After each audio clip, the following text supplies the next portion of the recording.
What's up, everybody? I'm here to do a movie review for the film A Quiet Place.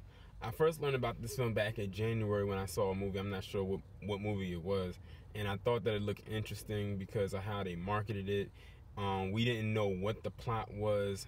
We just assumed that, it says A Quiet Place, that it was pretty self-explanatory in the title, that you had to be quiet, and if you even made the slightest amount of noise, then something would come for you. But they marketed it so well that we didn't know what the something was. We didn't know if it was a person.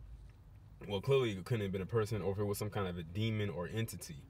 And it was just interesting how they marketed it. And then even later on, as the movie was getting ready to come out, we still didn't know what the entity was. Like, even up until today, I still didn't know what it was until I actually saw it for myself in the theater.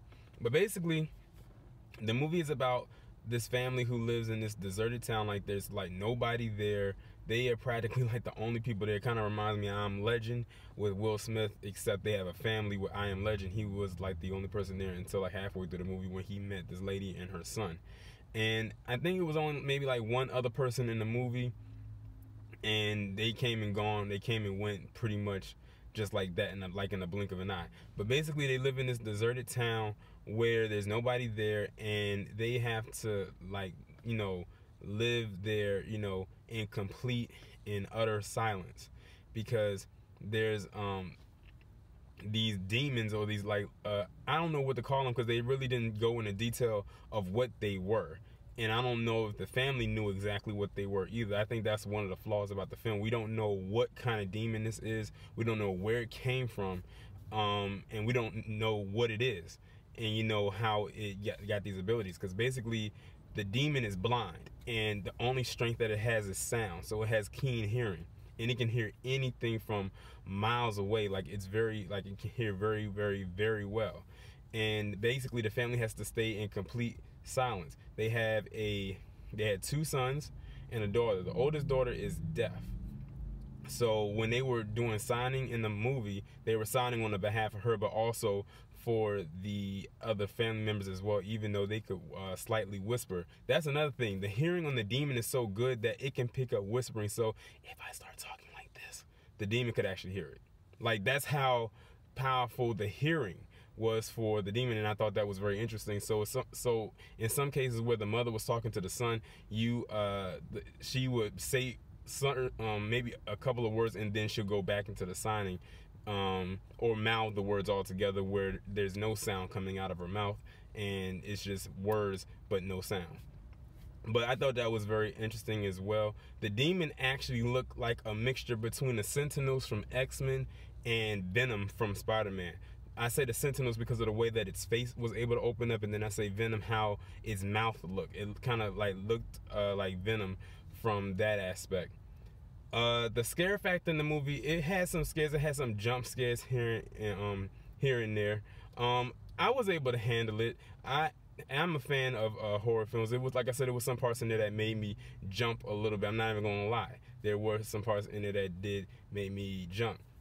Another thing about the film is we went through this entire film and we never had any names. Like, we just saw them as characters. We didn't know the mother's name. We didn't know the dad's name, the daughter, the 2 sons. And by the way, the youngest son, and this is a spoiler, the youngest son did die in this movie.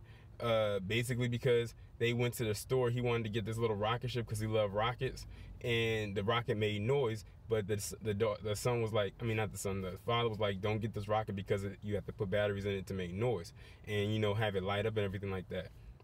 So they went out of the store. The daughter had gave the boy the rocket back in his hand, but the dad had put the batteries right there, and the boy picked up the batteries. And when they were walking back, all of a sudden you hear the little bells and whistles from the rocket, and I was like, oh shit, here we go.